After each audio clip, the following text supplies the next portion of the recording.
Hello there tankers, welcome to my channel. Today we are looking at the newly buffed Tier 10 British medium tank, the FV4202. In the recent update 8.2, this tank received a massive 20% buff to its top speed, and now it can go up to 60 kmph. I personally think that this tank was not bad at all before the update. However, I am enjoying this tank even more now, and it has become my go-to medium tank. If you are choosing the HESH gun, which I run all the time, and advise you to do the same, penetrating heavy armored tanks is very tricky.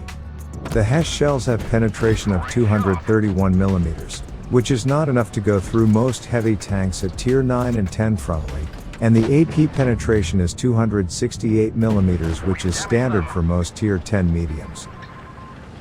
Therefore, you need to avoid frontal confrontation with enemy heavy tanks at all costs, and always look for side shots on them. On the other hand, if you are good at aiming at the weak spots, like the cupola, or the lower plates, you can use HESH on mediums and lights frontally, which I am doing here now.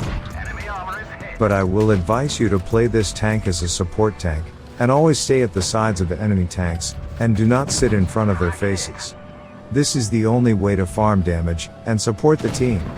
You cannot be a spearhead for your team, as you cannot go hull down in this tank. If we look at the current scenario, the enemy STB-1 is showing his side to me, so I am trying to HESH his side, but at the same time he is easily able to penetrate through my turret.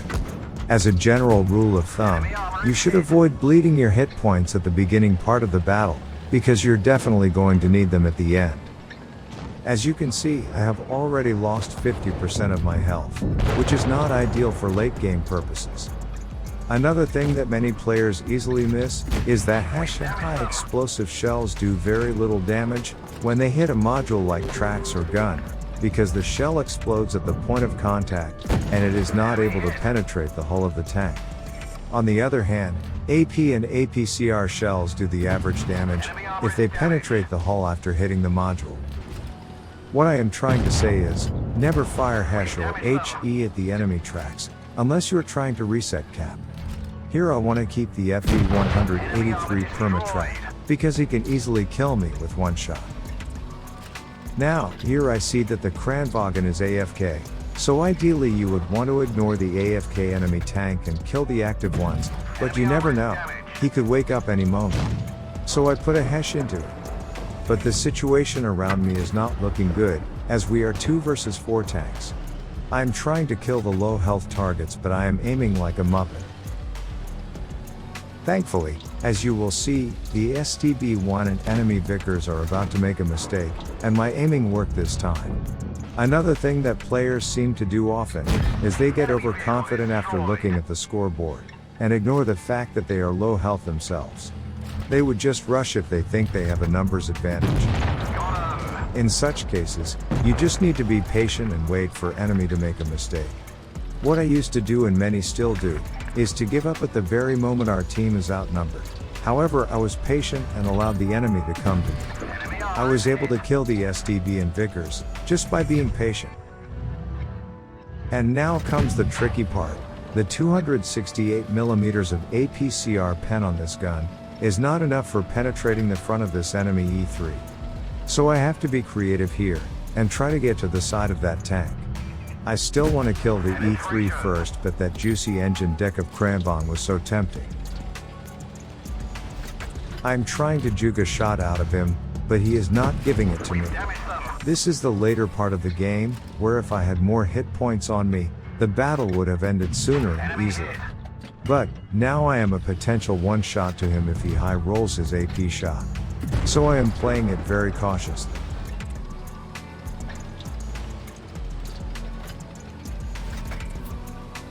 So we pick up the kill on the Kron, and now I am thinking a way to get sideways to him, but he is in a very strong position.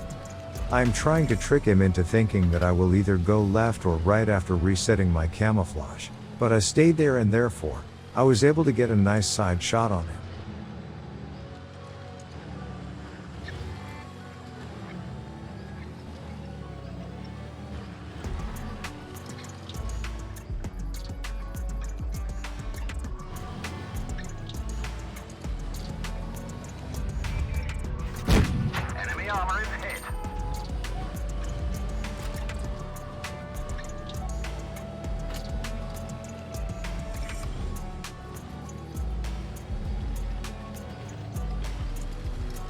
I try to check again if he is still facing the same way he was earlier, and I was right.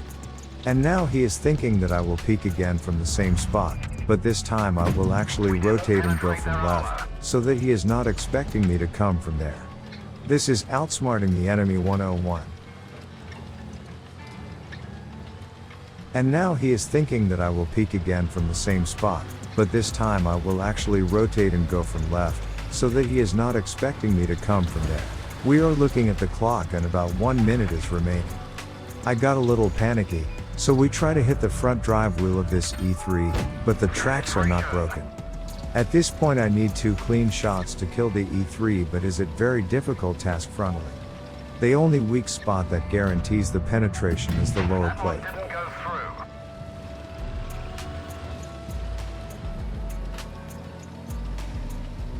The lower plate is also round in shape, so there is a chance to bounce off of it, if you do not aim properly. As I mentioned earlier, we should wait for our enemies to rush us, and make a mistake in the process. But the E3 is playing it very carefully and not giving me easy shot. So now, it is up to me to make a move and try to make him misfire.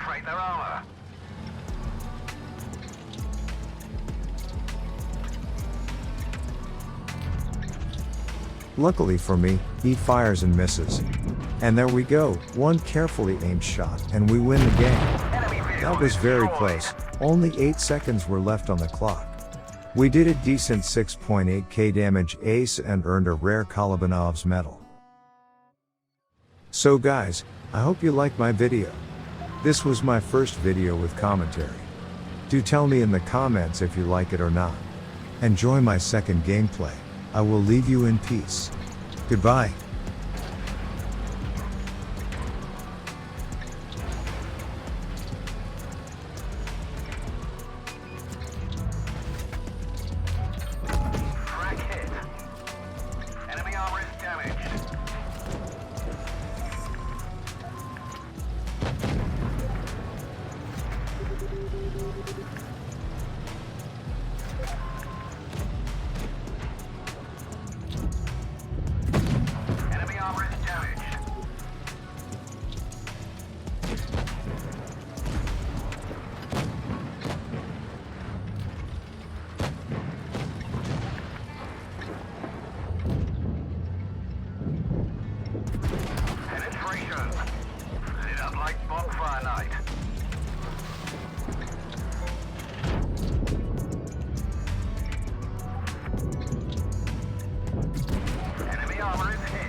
Armor is